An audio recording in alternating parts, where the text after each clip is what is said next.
हाँ, तो dear student, welcome to online class geography 12th class. देखिए बच्चों, सेकंड चैप्टर चल रहा था विश्व की प्रमुख जनजातियाँ। उनमें प्रमुख जनजातियों का सेकंड टॉपिक है,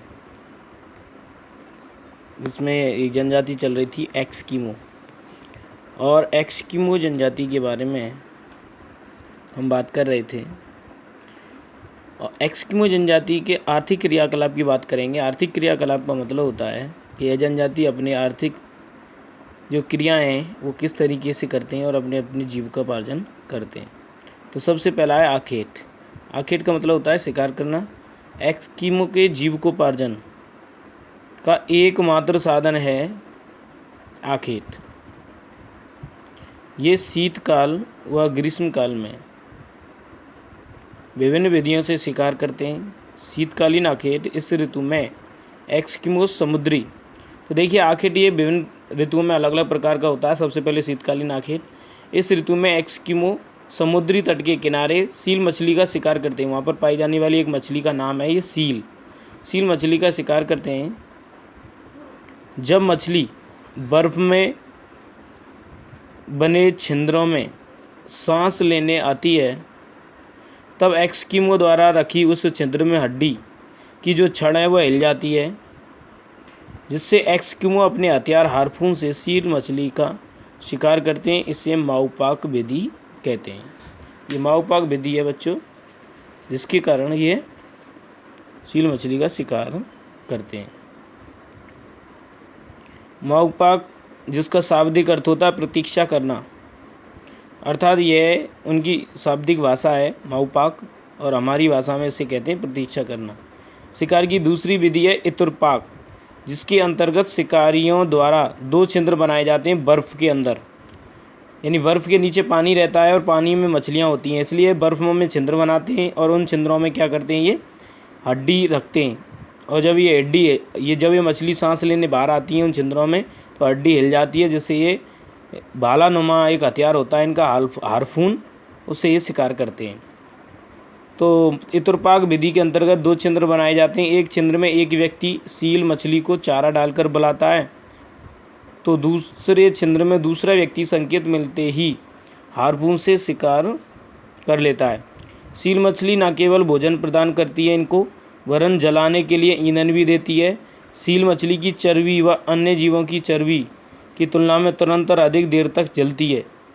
जो सील मछली से चर्बी निकलती है वो अन्य जीवों की चर्बी से क्या होती है, जल्दी जलती है और अधिक समय तक जलती है, और ताप भी अधिक देती है। चित्र संख्या 2.1 में महिला द्वारा माउपाक विधि से और चित्र संख्या 2.2 में हार्पून से खुले समुद्र में वसंतकालीन आखेट को समझ सकते हैं। तो नीचे चित्र दिया हुआ है, ये इस तरीके से शिकार करते हैं। दूसरा है वसंतकालीन आखेट। मार्च में सील मछलियां श्वास लेने हेतु बाहर आकर धूप सेकने लगती हैं किनारे पर, उनका शिकार किया जाता है। वसंतकालीन आखेट को उतोक कहते हैं। क्या कहते हैं? उतोक इनकी भाषा में। ये शिकारी कुत्तों की मदद से सील मछलियों का शिकार करते हैं। इस ऋतु में चमड़े से बनी नाव, यानी खाल जो होती है उसे कहते हैं चमड़ा, तो चमड़े से बनी नाव को परिवहन के लिए काम में लेते हैं, जिसे कयाक कहते हैं। क्या कहते हैं? कयाक। अंडरलाइन कली है हो रही है। ग्रीष्म काल में एस्किमो लोग कैरिबो यानी बारहसिंगा को कहते हैं कैरिबो का धनुष बाण से शिकार करते हैं। खरगोश, बतख और चिड़ियों का शिकार हल्के भाले से फेंक कर करते हैं। रेंडियर संपत्ति सामाजिक स्तर का मापदंड भी है। एस्किमो लोगों के जीवन में सील मछली का अत्यधिक महत्व है। सील से खाने के लिए मांस, कपड़े बनाने के लिए खाल, तंबू बनाने के लिए भी खाल, ईंधन के लिए चर्बी, स्लेज गाड़ी बनाने के लिए हड्डियां तथा धागे के रूप में तांत प्राप्त होती है। अब बच्चों देखिए, अगला टॉपिक है इसका भोजन, यानी एस्किमो लोगों का भोजन। कच्चा मांस इनका प्रमुख भोजन है। भोजन का स्रोत सील, हेल, सीलॉइन है। छोटी मछलियों व स्थलीय जीव जंतुओं से भी भोजन प्राप्त होता है। इसके बाद में वस्त्र। वस्त्र देखिए, एस्किमो के वस्त्र मुख्यतः कैरिबो यानी बारहसिंगा की खाल से बने होते हैं। यह सील मछली की खाल की अपेक्षा अधिक गर्म एवं हल्की होती है। ध्रुवीय भालू जो होते हैं, वहाँ पे सफ़ेद भालू होते हैं ध्रुवीय, उनके समूर यानी बालों से भी वस्त्र बनाए जाते हैं। वस्त्र बनाने का जो कार्य है वो स्त्रियाँ करती हैं। एस्किमो लोगों की स्त्रियाँ करती हैं। स्त्री व पुरुष दोनों के वस्त्र एक समान ही होते हैं। स्त्री व पुरुष दोनों के वस्त्र एक समान ही होते हैं।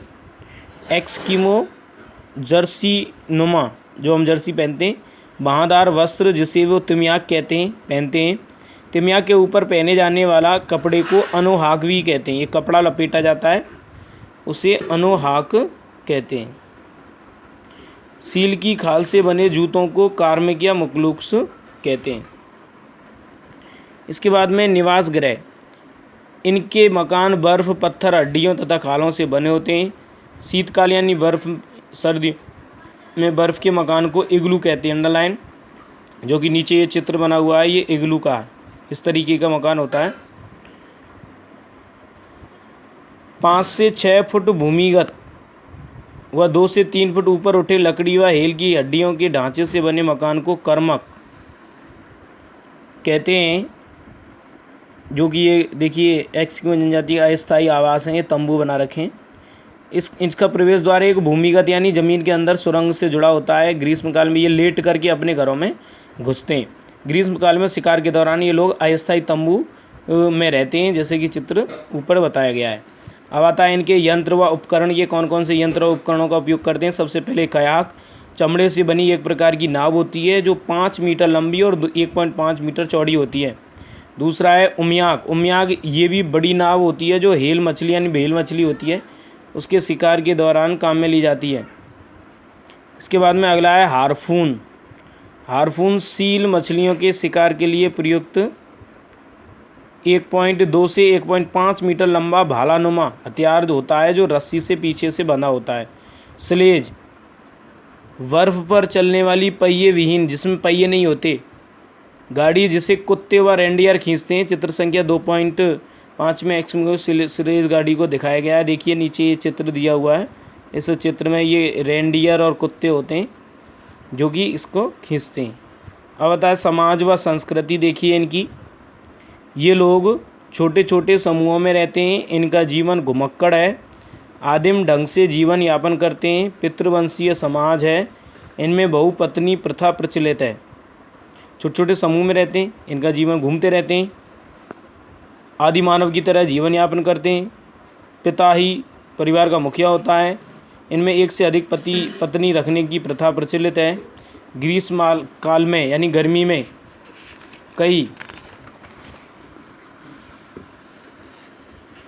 उत्सव व समारोह इनके मनाए जाते हैं। एस्किमो लोग जादू टोना में भी विश्वास करते हैं। ये एस्किमो एल्यूट भाषा बोलते हैं। कौन सी भाषा बोलते हैं? एल्यूट। कठोर शीत ऋतु में भोजन की कमी होने पर बूढ़े व अशक्त व्यक्ति अपनी आत्महत्या कर लेते हैं। वातावरण समायोजन देखिए, एस्किमो दुर्गम सामान्य मानव के जीवन की कल्पना से काफ़ी परे कठोर जलवायु में एस्किमो जनजाति में वातावरण और समायोजन की दक्षता अपने आप में एक अनूठा उदाहरण है कि इतने माइनस टेम्परेचर में भी ये लोग रहते हैं। ये एक उदाहरण बना हुआ है। एस्किमो हिम का ही प्रयोग कर हिम निवास यानी घर के लिए भी बर्फ़ का उपयोग इग्लू बनाते हैं। स्लेज गाड़ी बनाने के लिए वालरस की हड्डियों को काम में लेते हैं।